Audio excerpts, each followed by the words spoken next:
Listeners, sudah sepekan bencana banjir dan longsor menerjang kota Manado.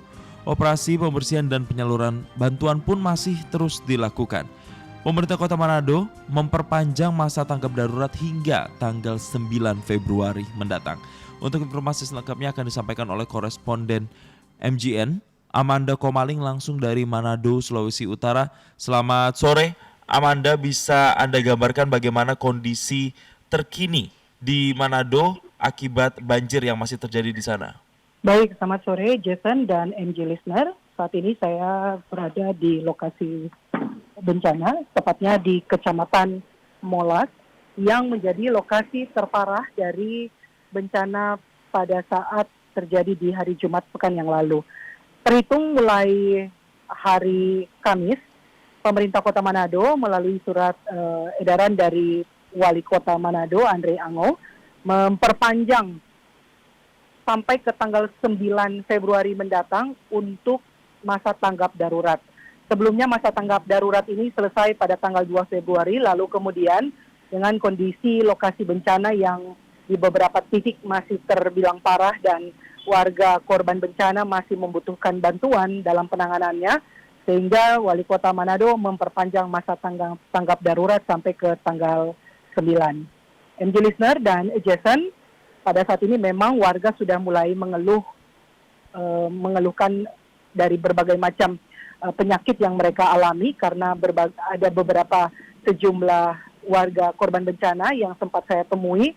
Mereka mengaku bahwa dokumen mereka berupa KTP maupun kartu BPJS mereka sudah rusak ataupun ada yang hilang, sehingga menjadi kendala bagi korban bencana untuk mengambil obat mereka di puskesmas terdekat ataupun melakukan layanan kesehatan di puskesmas dan di rumah sakit yang menggunakan BPJS.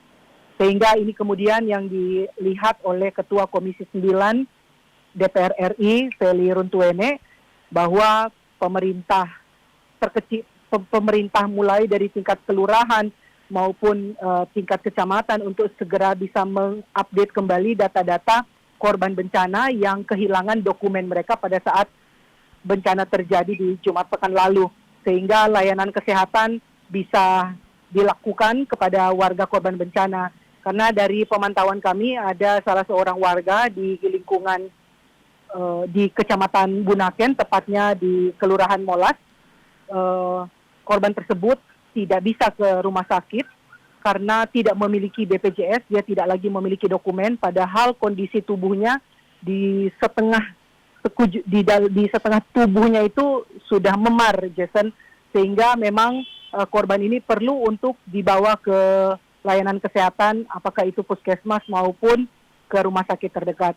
Selain itu memang kami masih melihat ada beberapa dapur lapangan yang dibuat oleh pemerintah Kota Manado masih tetap melayani korban bencana seperti di Kecamatan Bunaken, dan di beberapa tempat, di beberapa titik kami juga sempat melihat ada bantuan-bantuan pemerintah maupun dari PMI dan juga Jason pada saat ini dan MJ Listener, kami sempat melihat juga ada partai politik saat ini sudah mulai masuk untuk menyalurkan bantuan-bantuan mereka. Dan hingga pemantauan kami siang Jumat siang tadi, kami melihat banyaknya sampah-sampah yang ada di ruas-ruas jalan, terlebih khusus di jalan masuk di dalam lingkungan perkelurahan. Itu masih banyak sampah dan belum dipilah mana yang masih akan dipakai kembali atau mana yang akan dijadikan sampah, sehingga inilah yang menyulitkan petugas kebersihan yang akan mengangkat sampah-sampah yang sudah diletakkan oleh korban bencana di depan rumah mereka. Sehingga dari Kepala Dinas Lingkungan Hidup Kota Manado, MJ Listener, meminta kepada masyarakat untuk bisa memilah sampah atau barang berupa perabot yang masih akan dipakai, sehingga akses jalan tidak tertutup ketika ada dump truck ataupun kendaraan-kendaraan berupa motor atau bentor bisa masuk ke lokasi-lokasi yang berada di paling dalam, Jason. Karena memang waktu saya pantau mereka masih mengeluh lambatnya pengangkatan sampah-sampah yang dilakukan oleh petugas terkait. Namun untuk di ruas jalan-jalan utama seperti di Kecamatan Molas, Kecamatan Singkil maupun di titik lainnya, saya pantau di sana sudah dilakukan pembersihan menggunakan alat berat. Sehingga dengan menggunakan alat berat ini memudahkan petugas untuk memindahkan sampah dari lokasi yang sudah berada di ruas jalan dipindahkan ke dump truck. Meski demikian, memang dari Kapolda Sulawesi Utara Irjen Pol Setio Budianto mengatakan pembersihan di setiap lingkungan maupun di kelurahan juga diterjunkan personel dari TNI Polri untuk membantu masyarakat atau korban terdampak, sehingga korban terdampak bisa lebih fokus membersihkan rumah mereka. Sementara kalau untuk di lingkungan dan kelurahan ataupun di fasilitas publik lainnya, itu masih menggunakan bantuan dari TNI Polri. Jason. Ya, Amanda, lalu bantuan apa yang paling saat ini dibutuhkan oleh warga yang terdampak dengan banjir yang ada di sana? Baik, Jason.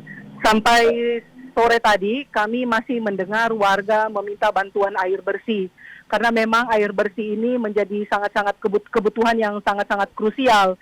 Di sisi lain, selain untuk penggunaan MCK, mereka juga sangat membutuhkan untuk membersihkan rumah mereka. Memang di beberapa rumah yang berada di Kelurahan Molas, Kecamatan Bunaken, tepatnya di wilayah kompleks perumahan Cempaka, di sana memang masih belum dialiri listrik. Tadi kami sudah melakukan konfirmasi ke PT PLN Sulutenggo bahwa sebenarnya untuk pasokan listrik itu sudah tersuplai di 570 gardu yang tersebar di Kota Manado dan di sebagian Minahasa yang terdampak oleh bencana. Namun listrik yang belum teraliri di rumah-rumah warga itu lebih disebabkan karena adanya kerusakan instalasi, Jason, di rumah korban terdampak. Karena dari pihak PLN pun sudah mengecek ke lokasi-lokasi bencana atau warga yang masih mengeluh bahwa belum ada listrik, kondisi rumah tersebut, instalasi rumahnya dalam kondisi rusak atau harus dilakukan perbaikan. Karena ini sangat berbahaya apabila nanti terjadi korsleting. Selain bantuan air dan air bersih untuk MCK dan kebutuhan untuk membersihkan rumah, korban bencana juga saat ini membutuhkan pakaian kering, Jason. Selain pakaian karena kondisi cuaca di Kota Manado tidak menentu. Hari ini bisa panas, besok juga sudah kembali hujan, sehingga yang mereka yang sudah dijemur di terik matahari kemudian hujan kembali sehingga mereka tidak memiliki pakaian kering. Sama halnya juga dengan di posko pengungsian, meskipun warga korban bencana tidak seluruhnya lagi menempati tempat pengungsian, tetapi mereka lebih pada saat malam hari atau di siang hari mereka kembali ke pengungsian untuk mencari makanan. Yang mereka butuhkan juga memang salah satu itu adalah makanan siap saji. Selain memang ada dapur lapangan yang sudah disiapkan. Selain itu, Jason, kami juga melihat kebutuhan dari bayi dan makanan-makanan anak yang mereka keluhkan. Sekiranya ini juga bisa meringankan beban mereka karena di lokasi pengungsian terdapat usia-usia balita dan anak dan bayi yang masih ditempati oleh pengungsi. Sehingga kalau di siang hari yang orang dewasa itu kembali ke lokasi pengungsian, tetapi pada malam hari anak dan juga lansia dan juga bayi itu dibawa kembali ke lokasi pengungsian. Sebenarnya memang posko kesehatan juga, Jason, itu juga dibutuhkan masyarakat karena korban bencana ini sudah mengeluh mulai terserang berbagai penyakit, terlebih khusus penyakit kulit. Dari hasil pantauan saya ada beberapa korban bencana yang mengeluhkan kalau misalnya mereka bisa melakukan pengobatan lebih dekat dari posko bencana itu akan lebih memudahkan mereka. Sehingga memang posko kesehatan inilah juga yang sangat dibutuhkan, meskipun tadi saya juga sempat melihat ada dari PMI Kota Manado juga melayani kesehatan masyarakat yang berada di Kelurahan Molas. Jason. Baik, terima kasih atas laporan langsung Anda, koresponden MGN Amanda Komaling dari Manado, Sulawesi Utara. Kita harapkan semoga bantuan bisa segera turun untuk warga terdampak di sana dan kondisi di sana bisa segera membaik. Selamat bertugas kembali. Amin. Terima kasih Jason dan MG Listener.